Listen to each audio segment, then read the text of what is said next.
Puji Tuhan, Shalom Bapak Ibu Saudaraku yang kekasih, dimanapun saudara berada, selamat bertemu dalam kasih Tuhan.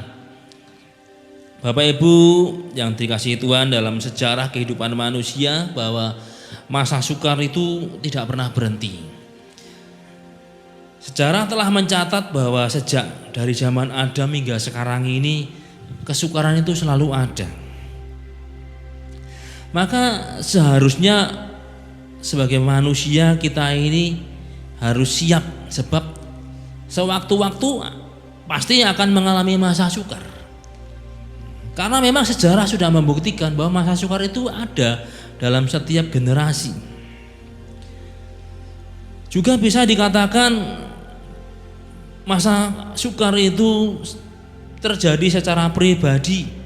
Seseorang mengalami kesukaran karena ulahnya sendiri, karena kesalahan yang dia buat, maka ia mengalami masa sukar.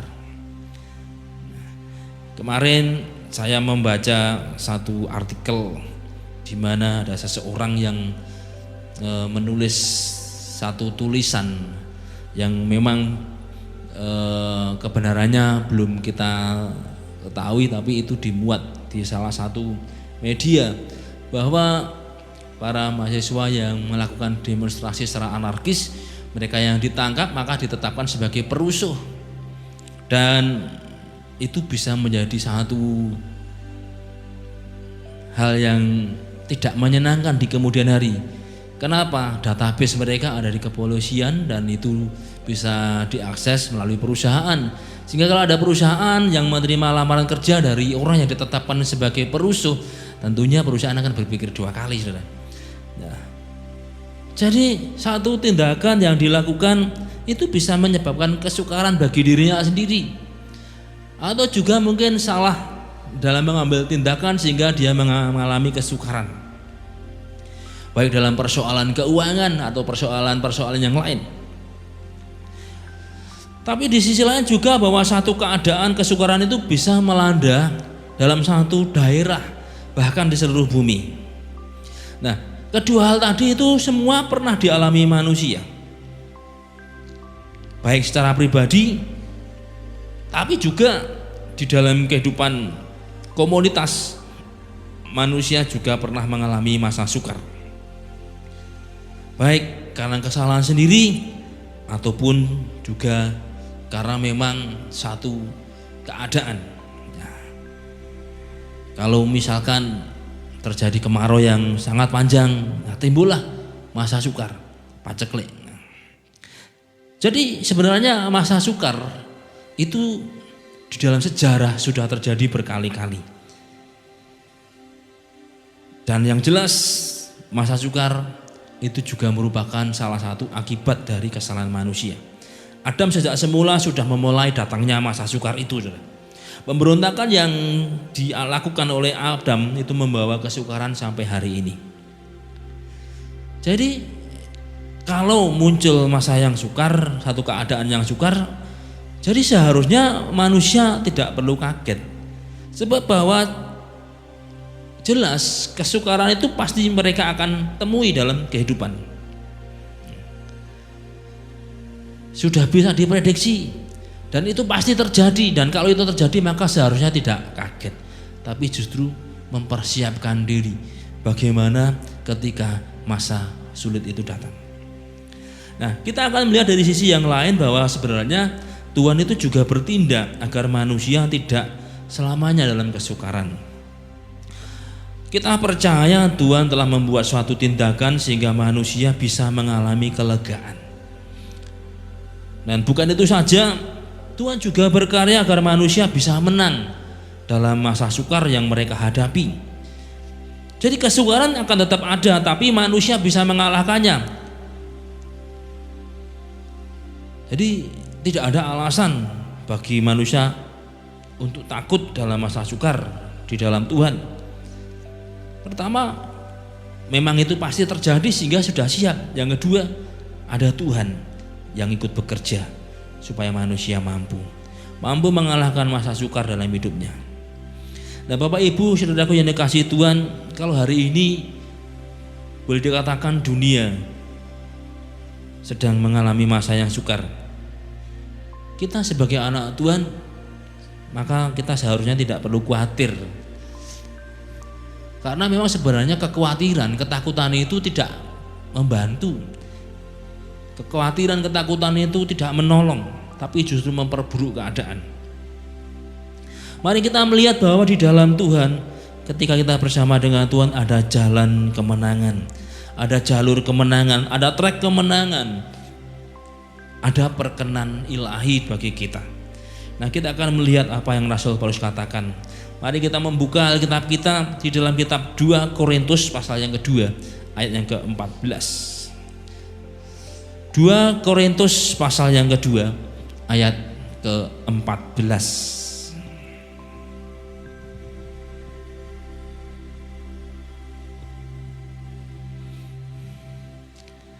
Saya akan bacakan firman Tuhan demikian. 2 Korintus 2 ayat 14. Tetapi syukur bagi Allah yang dalam Kristus selalu membawa kami di jalan kemenangannya. Dengan perantaraan kami, Ia menyebarkan keharuman pengenalan akan Dia di mana-mana. Rasul Paulus berkata bahwa Allah di dalam Kristus membawa kita dalam jalan kemenangan. Bapak Ibu saudaraku yang kekasih, ayat ini jelas mengatakan bahwa Kristus membawa kita di jalan kemenangannya. Nah, kalau misalkan kita dibawa melewati yang namanya misalkan jalan lawu, maka nanti kita akan dalam perjalanan itu boleh dikatakan jalan itu jalur pendakian atau jalur mendaki Gunung Lawu, jalur naik ke Gunung Lawu. Di dalam perjalanan itu kita akan melewati mungkin area perbukitan yang indah, kita akan melihat terasiring, kita akan melewati yang namanya Tawangmangu. Karena memang itu jalan lawu, jalan ke Gunung Lawu.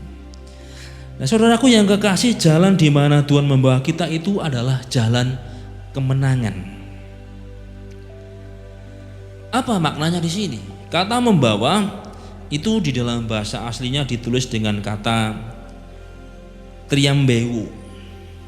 Kata triambewo itu punya makna sesuatu yang menyebabkan menang. Tuhan membawa kita itu berarti Tuhan sedang mengerjakan sesuatu di dalam kita yang menyebabkan kita mengalami menang. Saudara, mari kita lihat tentang keadaan manusia.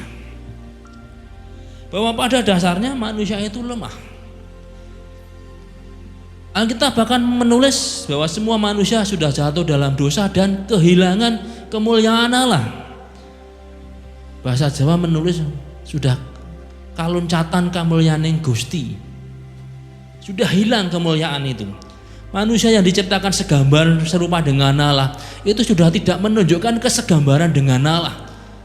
Kalau gambaran mungkin yang sederhana seperti orang dia foto dan kemudian hasil fotonya ini ternyata sudah banyak warna yang lepas, sehingga sudah tidak menunjukkan gambar atau foto dari orang yang diambil gambarnya tadi. Manusia ketika diciptakan Tuhan itu segambar serupa dengan Allah dalam kemuliaan. Tapi Rasul Paulus mengatakan bahwa semua orang sudah jatuh dalam dosa dan kehilangan kemuliaan Allah. Kata jatuh dalam dosa di sini berbicara tentang yang namanya hakikat. Bahwa hakikat manusia itu berdosa. Karena dia memang mewarisi dosa dari Adam. Sehingga keberadaan dosa itu adalah nyata. Tidak dipupuk pun istilahnya dosa itu nantinya akan muncul sendiri. Sama seperti anak kecil yang kita ajar untuk disiplin, kita ajar untuk baik, tapi kita akan temukan dengan sendirinya anak itu berani membangkang. Anak itu bisa berbuat tidak baik. Kenapa? Karena memang hakikat dosa sudah ada di dalam dirinya. Maka kalau kita melihat kenyataan yang seperti itu, yang namanya kemenangan hidup itu sebenarnya tidaklah mungkin. Sebab sejak zaman Adam manusia sudah ditawan oleh dosa. Maka kehidupan manusia itu jauh dari kata menang. Tapi mari kita melihat sisi yang lain, bahwa kasih karunia Allah itulah yang membuat kita menang. Nah, kunci kemenangan itu adalah dalam Kristus. Kalau kita di dalam Kristus, maka kita akan dibawa sehingga ada sesuatu yang menyebabkan kita menjadi menang. Yang menyebabkan menang itu adalah kita di dalam Kristus. Apa makna dalam? Tentunya bukan dalam arti seperti laut, wah lautnya itu dalam sekian puluh meter. Atau mungkin palung laut, wah inilah dalamnya di atas 80 meter. Oh, palung laut bahkan bisa di atas 1000 meter. Bukan itu yang dimaksud dalam.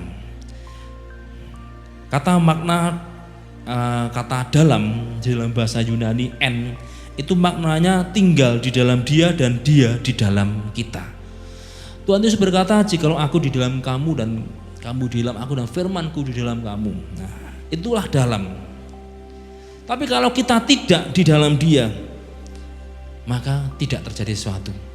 Dan Tuhan berkata, di luar aku kamu tidak bisa berbuat apa-apa. Hanya di dalam Kristus, hanya dalam persekutuan dengan dia, hanya tinggal di dalam dia dan dia di dalam kita, firman-Nya dalam kita, maka kemenangan itu akan ada. Tapi kalau kita di luar dia, kita tidak dapat berbuat apa-apa. Kata tidak dapat berbuat apa-apa ini dalam bahasa aslinya itu punya makna tidak menghasilkan sesuatu apapun, tidak memproduksi. Gambarannya seperti satu pabrik. Kalau pabrik itu tidak menghasilkan sesuatu, ya maka tidak ada pemasukan. Kalau tidak ada pemasukan, maka akan mengalami yang namanya kebangkrutan. Kalau sudah bangkrut, ya sudah selesai, tamat. Ketika terjadi awal-awal virus corona melanda di Indonesia, menurut penuturan Gubernur Jawa Tengah Bapak Ganjar Pranowo, di sekitar daerah Semarang dan sekitarnya ada 9 perusahaan garmen yang harus tutup. Kenapa? Karena mereka tidak bisa produksi. Lalu kenapa kok tidak bisa produksi? Sebab bahan bakunya itu diimpor dari Tiongkok. Sementara sejak terjadi corona, maka terjadi lockdown di sana. Mau ambil bahan baku tidak bisa, maka tidak ada bahan baku untuk dikerjakan. Karena tidak ada bahan baku, maka tidak produksi. Nah kalau tidak produksi, ya nggak ada pendapatan. Akhirnya karyawan dirumahkan. Inilah gambaran di luar Tuhan tidak bisa berbuat apa-apa. Itu tidak ada sesuatu yang dihasilkan. Dan kalau tidak ada sesuatu yang dihasilkan, itu berarti kebangkrutan, kegagalan. Saudaraku yang dikasihi Tuhan, kemenangan itu hanya terjadi ketika kita di dalam Dia. Kita akan menang. Menang atas persoalan hidup yang datang dalam hidup kita. Menang di dalam segala masalah-masalah yang Tuhan izinkan terjadi dalam hidup kita. Itu akan terjadi ketika Tuhan di dalam kita dan kita di dalam Dia, dalam Kristus. Kalau kita lepas dari Kristus, itu berarti kita lepas dari kasih karunia-Nya. Di situ kita akan hancur, binasa, kalah. Untuk itulah sebabnya iblis selalu bekerja menjauhkan orang percaya dari Kristus. Kenapa? Karena iblis tahu, setan tahu kalau orang benar lepas dari Kristus maka akan mudah dia kalahkan. Jalan kemenangan itu hanya ada di dalam Kristus. Di dalam Dia, bersatu dengan Dia. Sama dengan artinya Immanuel. Nu dan El. Kata im dalam bahasa Ibrani artinya di dalam. Nu itu akhiran kata ganti orang pertama jamak kita. Dan El itu Elohim. Allah itu ada atau tinggal di dalam kita. Kalau Tuhan ada di dalam kita, bersatu, Tuhan di dalam kita dan kita di dalam Dia, maka kekuatan Tuhan itu akan nyata dalam diri kita. Mungkin saudara pernah melihat orang yang kerasukan. Ini dalam contoh yang negatif. Orang itu tampilannya atau casingnya atau bentuknya tetap sama seperti orang bagaimana dia dilahirkan. Ya mungkin wujudnya masih seperti orang itu sebagaimana awalnya. Tapi begitu orang itu kerasukan, dia bisa mempunyai kekuatan berlipat ganda. Satu kali ada seseorang yang orang mengatakan karena dia disusupi oleh satu roh nenek moyang gitu ya. Kemudian ada seorang paranormal di daerah di mana saya pernah tinggal berkata, hati-hati sama orang itu. Orang itu sekali mukul kekuatannya itu sama dengan 7 gajah gitu ya. Dalam hati saya pikir 7 gajah itu kayak apa? Hati-hati makanya kalau sekali dipukul bisa nanti hancur. Ketika rambutnya memanjang dia dipotong, guntingnya itu enggak cerdas saudara. Saya ketika diceritani itu Pak, mesti ini ada sesuatu di balik orang itu. Nah, orangnya tampilannya seperti yang dari kecil pernah saya lihat. Tapi karena ada suatu roh yang bukan dari Tuhan merasuki dia, maka menjadi satu kekuatan. Sampai gunting rambut yang biasa dipakai untuk memotong rambut pun itu seperti menggunting besi. Rambut itu tidak bisa digunting sama sekali. Kenapa? Karena ada satu roh yang masuk di dalam dirinya dan bermanifestasi. Nah, gambaran Tuhan di dalam kita, kekuatannya itu dikerjakan di dalam kita sehingga ada satu hal yang besar, ada kekuatan yang dahsyat yang akan mengalir dalam hidup kita. Tapi berbedanya orang yang kerasukan, dia kehilangan akal sehat. Dia tidak bisa berpikir. Sedangkan kita ketika Tuhan di dalam kita dan mengerjakan hal yang besar ajaib, kita tidak kehilangan akal sehat kita tidak kehilangan kesadaran kita. Ketika Tuhan di dalam kita itulah kita ada di dalam jalur kemenangan. Kita berada di dalam trek kemenangan. Maka marilah tetap bersatu dengan Kristus, maka kita akan ada di jalur kemenangan. Nah, di dalam Kristus itu yang kedua juga punya makna di dalam pengurapannya. Bapak Ibu saudaraku yang dikasihi Tuhan, kata Kristus dalam bahasa Yunani ini penerjemahan dari bahasa Ibrani Mesias. Nah, kata Kristus itu sendiri dari kata krio, artinya adalah pengurapan. Kalau Kristus artinya yang diurapi. Saudaraku yang kekasih, dalam menghadapi tantangan zaman yang sukar ini, kita perlu mutlak yang namanya pengurapan. Pengurapan dari Tuhan itu akan memberikan pada kita kekuatan rohani. Nah, kekuatan itulah yang kita perlu untuk terus kita maju dan mengalahkan persoalan. Mari kita percaya di dalam Kristus dan pengurapannya kita ada di jalur kemenangan. Saudaraku, menghadapi masa-masa sulit, orang itu bisa kelelahan, letih, lesu. Mereka kehilangan pengharapan. Tidak sedikit yang kemudian membuat imunitasnya turun dan akhirnya sakit. Tapi juga tidak sedikit yang mengalami karena kesulitan yang mereka hadapi, tantangan permasalahan yang berat yang mereka hadapi, tidak kuat pikirannya, jiwanya tidak kuat. Di dalam jiwa ini ada pikiran, ada perasaan dan keinginan, dan akhirnya jiwanya mengalami gangguan, baik mungkin pikirannya ataupun perasaannya dan keinginannya.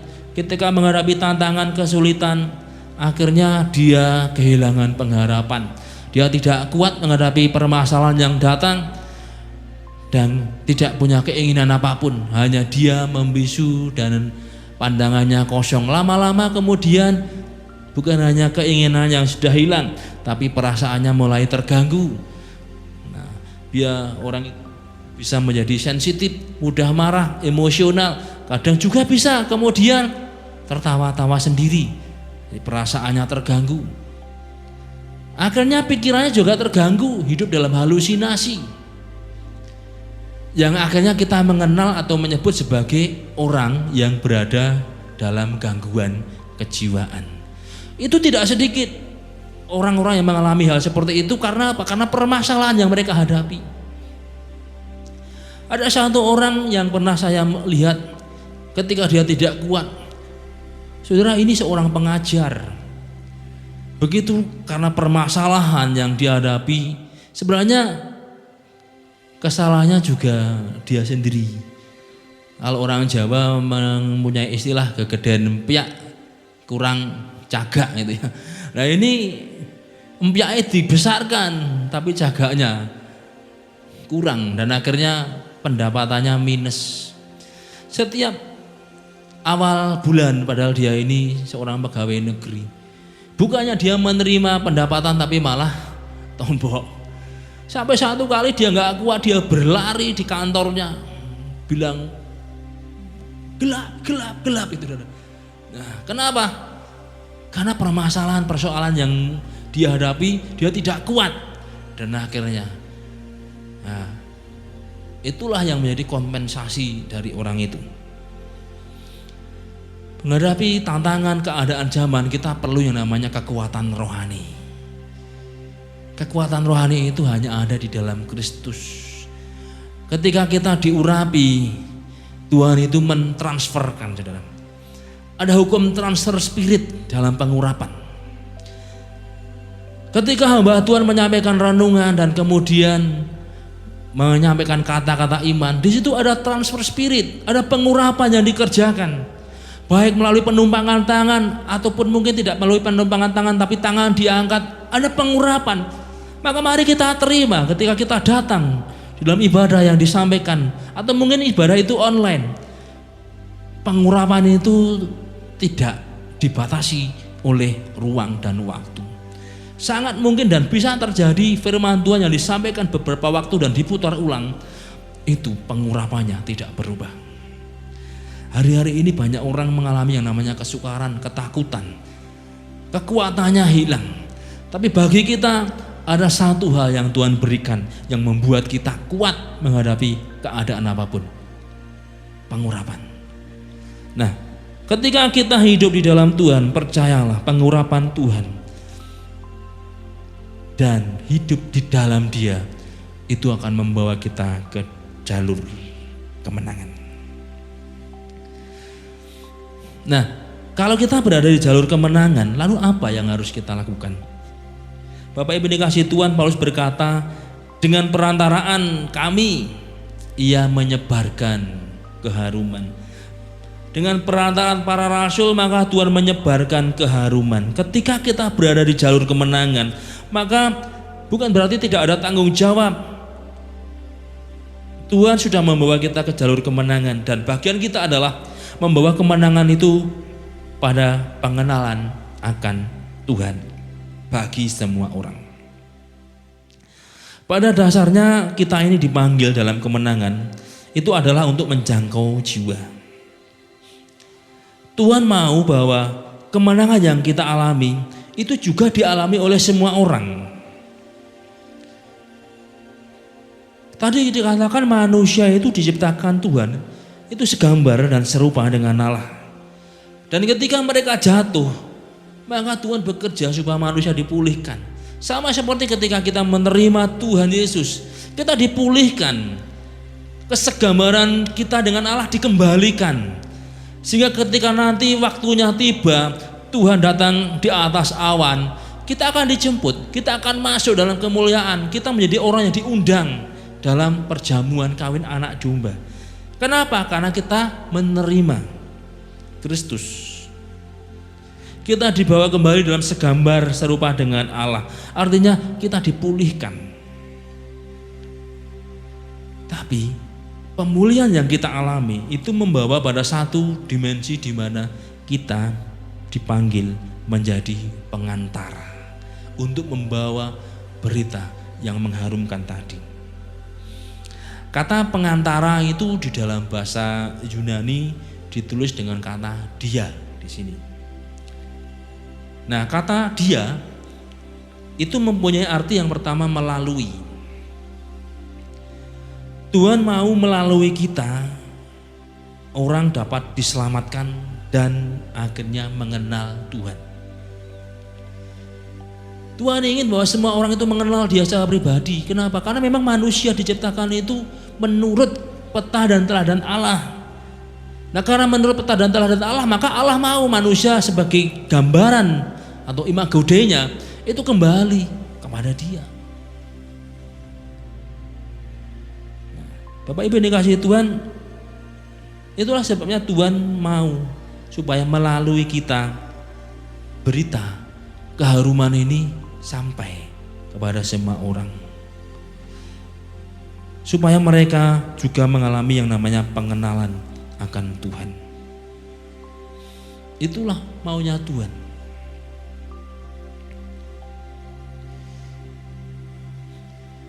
Ketika Tuhan datang ke dunia, mati di salib, itu dikatakan Alkitab, iya, Tuhan menghendaki supaya semua orang diselamatkan tanpa terkecuali. Tuhan sudah memulai karyanya di dunia. Tapi siapa yang meneruskan? Ya tentunya kita. Orang-orang yang dibawa dalam kemenangan itu harus nyata. Dan mereka menunjukkan kemenangan itu untuk membawa pengenalan akan Kristus dalam hidup mereka. Nah, setiap orang maka sebenarnya dia dipanggil dalam kemenangan di dunianya untuk membawa orang supaya mengenal Kristus. Baik orang itu dipanggil dalam dunia pendidikan, dunia kesehatan, dunia bisnis, atau mungkin dunia seni. Saudara, setiap dunia tadi itu semua perlu dipulihkan. Setiap hari itu omset yang namanya peredaran uang di obat-obatan itu sangat tinggi, saudara. Dan tidak sedikit diantaranya itu adalah perdagangan obat-obat yang termasuk daftar G. Nah, coba kita bisa bayangkan, kenapa mereka diberi obat daftar G? Ada yang karena mereka kecanduan dan kemudian dalam resep dokter mereka diturunkan dosisnya untuk supaya mereka dapat normal kembali. Tapi tidak sedikit yang mereka memanfaatkan menggunakan itu untuk kepentingan hal yang tidak benar. Nah, kalau orang menggunakan obat daftar G tanpa resep dokter, itu bukan untuk membangun, tapi justru merusak. Memang obat-obat seperti itu bisa menimbulkan rasa senang karena ada senyawa endorfin. Nah, senyawa endorfin ini bisa turunannya misalkan morfin dan sebagainya, atau mungkin orang mengenal sebagai sabu-sabu. Saudara, peredaran obat-obat terlarang seperti itu di negara kita cukup tinggi. Dan Polri bersama dengan BNN terus memberantas peredaran obat ini karena memang itu merusak. Tapi mari kita bayangkan kalau orang-orang dipulihkan dan uang yang ada di dalamnya dipakai untuk membangun bangsa kita, untuk membawa jiwa-jiwa pada Tuhan, kita bisa bayangkan hal yang baik akan terjadi di bangsa kita. Belum lagi yang namanya bisnis internet. Bisnis internet itu omsetnya sangat tinggi, saudara. Ketika saudara menerima pesan, itu sebenarnya itu nilainya juga ada. Kita membuka WhatsApp itu, saudara, kita sebenarnya sudah mengeluarkan uang dalam bentuk kuota yang kita beli. Tapi nanti ketika itu dibuka, maka providerlah yang akan dapat untung. Nah, bisa kita bayangkan dalam satu hari berapa juta orang yang membuka WhatsApp. Ditambah kalau pesan itu ada video, itu jauh lebih mahal lagi. Nah, satu hari saja satu provider itu bisa mendapat omset triliunan gitu, dari yang namanya internet itu. Nah, maka ada orang berkata, bijaklah, jangan sembarangan membuka internet gitu ya. Nah, Pak Dhani Pranoto juga mengatakan demikian, supaya kita ini bijak. Nah, sudah dikasih Tuhan, dari bisnis internet tadi tidak sedikit itu yang dipakai untuk kejahatan. Misalkan untuk pornografi, untuk penipuan. Mungkin saudara pernah tahu-tahu mendapat tawaran, nah, saudara mendapat hadiah Toyota Avanza. Nah, padahal itu sebenarnya penipuan. Dan tidak sedikit orang yang kemudian terpengaruh. Ada yang transfer uang ke nomor yang dipandu tadi dan akhirnya bukannya mendapat Toyota Avanza, rekeningnya hilang malah. Coba kita bisa bayangkan kalau internet itu kita gunakan untuk hal yang benar, untuk menguatkan jiwa-jiwa, maka penggembalaan itu akan sangat efektif. Banyak orang dipulihkan, dikuatkan dalam menghadapi masa yang sukar. Dan pendapatan internet itu bisa dipakai untuk kemakmuran bangsa. Dan masih banyak lagi. Nah, ketika kita dipanggil Tuhan dalam dunia kita, di situ Tuhan mau kita menjadi alat untuk pemulihan. Di dalam versi mudah dibaca, kata di sini ditulis dengan kata Allah memakai kita. Kita dibawa dalam jalur kemenangan itu supaya Allah memakai kita. Kalau kita hidup dalam kekalahan, keterbatasan, bagaimana Allah memakai kita kalau kita masih diperbudak oleh dosa? Maka Allah berikan kemenangan supaya apa? Supaya kita dapat dipakai oleh Tuhan. Supaya Allah melalui kita berita keselamatan itu sampai pada banyak orang. Jadi pada dasarnya kita adalah alat di tangan Tuhan. Nah saudara, suatu alat itu sangat bergantung pada siapa yang memakai. Kalau alat itu dipegang oleh seorang ahli, maka akan memunculkan satu karya yang luar biasa. Cat minyak dan kuas ketika di tangan seorang pelukis handal akan muncul satu mahakarya indah. Tapi kalau di tangan saya, ya enggak karuan bentuknya. Kenapa? Karena saya tidak bisa melukis. Sebenarnya kasih Tuhan, kita ini alat. Dan ketika kita ada di tangan Tuhan, maka yang muncul adalah kemenangan besar. Perkara yang ajaib. Maka mari kita menjadi alat yang baik, yang terus bergantung pada Tuhan, biar dipakai oleh Tuhan. Nah yang kedua, alat itu mesti juga akan sering dibersihkan. Kita punya cangkul, setelah dipakai mencangkul pasti akan dibersihkan. Kenapa? Supaya cangkul itu tidak karatan, supaya cangkul itu bisa terus dipakai. Tuhan juga akan membersihkan kita supaya kita menjadi alat yang efektif. Tuhan Yesus mengatakan bahwa dahan yang berbuah akan dibersihkan agar terus berbuah, tapi yang tidak berbuah akan dipotong. Mari kita mesti siap biar Tuhan membersihkan kita. Dan kalau kita dibersihkan, maka itu akan membuat rohani kita sehat. Nah disitulah kita akan dibawa Tuhan untuk menyebarkan keharuman baik bagi Tuhan. Nah kata keharuman bagi Tuhan dari kata osme dalam bahasa Yunani itu juga punya makna keharuman sebagai persembahan. Ketika kita menjadi alat Tuhan, kita pun di situ menjadi seperti persembahan yang berbau di hadapan Tuhan. Nah, ini luar biasa. Kenapa? Karena kemenangan, keharuman dan kesehatan rohani itu akan kita alami.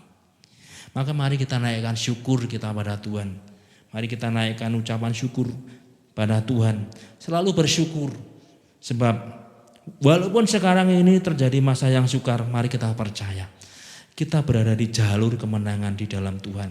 Maka biarlah Tuhan terus membersihkan kita dan membawa kita menjadi alat sehingga melalui hidup kita keharuman itu boleh nyata. Sepanjang jalan hidup kita adalah jalan kemenangan dan keharuman bagi Tuhan. Nah, puji Tuhan, bila firman Tuhan ini menjadi berkat bagi setiap kita. Tuhan Yesus memberkati.